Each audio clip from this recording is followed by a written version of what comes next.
सनातन विज्ञान। बैटरी सबसे पहले भारत में बनी। बैटरी बनाने की जो विधि है, जो आधुनिक विज्ञान ने भी स्वीकार कर रखी है, वो महर्षि अगस्त द्वारा दी गई विधि है।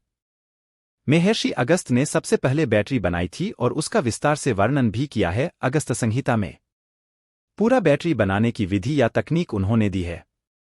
माने जो सभ्यता बैटरी बनाना जानते हो वो विद्युत के बारे में भी जानते होंगे, क्योंकि बैटरी यही करता है, करंट फ्लो के लिए ही हम उसका उपयोग करते हैं। ये अलग बात है कि वो डायरेक्ट करंट है और आज की दुनिया में हम जो उपयोग करते हैं वो अल्टरनेटिव करंट है। लेकिन डायरेक्ट करंट का सबसे पहले जानकारी दुनिया को हुई तो वो भारत में महर्षि अगस्त को ही है। अगस्त्य संहिता में एक सूत्र है, संस्थाप्य मृण्मय पात्रे ताम्रपत्रं सुसंस्कृतम् छादेत चिखिग्रीवेन चार्दाभि काष्ठापांसुभि दस्तालोष्टो निधात्वय पारदाच्छादितस्तत् संयोगाज्जायते तेजो मित्रावरुणसंगीतम। अर्थात एक मिट्टी का बर्तन लें, उसमें अच्छी प्रकार से साफ किया गया ताम्रपत्र और शिखिग्रीवा, मोर के गर्दन जैसा पदार्थ अर्थात कॉपर सल्फेट डालें। फिर उस बर्तन को लकड़ी के गीले बुरादे से भर दें। उसके बाद लकड़ी के गीले बुरादे के ऊपर पारा से आच्छादित दस्तलोष्ट मकर अमैल्गमेटेड जिंक शीट रखे। इस प्रकार दोनों के संयोग से अर्थात तारों के द्वारा जोड़ने पर मित्रावरुण शक्ति की उत्पत्ति होगी। यहां पर उल्लेखनीय है कि यह प्रयोग करके भी देखा गया है, जिसके परिणामस्वरूप 1.138 वोल्ट तथा 23 धारा वाली विद्युत उत्पन्न हुई।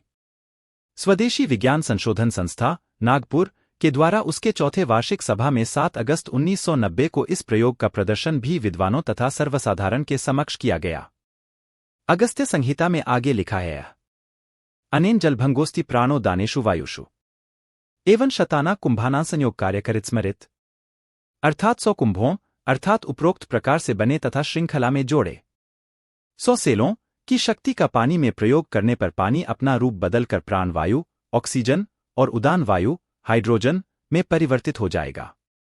फिर लिखा गया है, वायुबंधक वस्त्रेण निबद्धो यान मस्तके उदान स्वलघुत्वे बिभर्त्याकाशानकम। अर्थात उदान वायु, हाइड्रोजन को बंधक वस्त्र एयर टाइट क्लॉथ द्वारा निबद्ध किया जाए तो वह विमान विद्या एरोडायनामिक्स के लिए प्रयुक्त किया जा सकता है।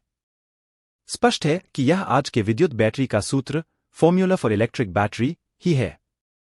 साथ ही यह प्राचीन भारत में विमान विद्या होने की भी पुष्टि करता है। इस प्रकार हम देखते हैं कि हमारे प्राचीन ग्रंथों में बहुत सारे वैज्ञानिक प्रयोगों के वर्णन है। आवश्यकता है तो उन पर शोध करने की। किंतु विडंबना यह है कि हमारी शिक्षा ने हमारे प्राचीन ग्रंथों पर हमारे विश्वास को ही समाप्त कर दिया है।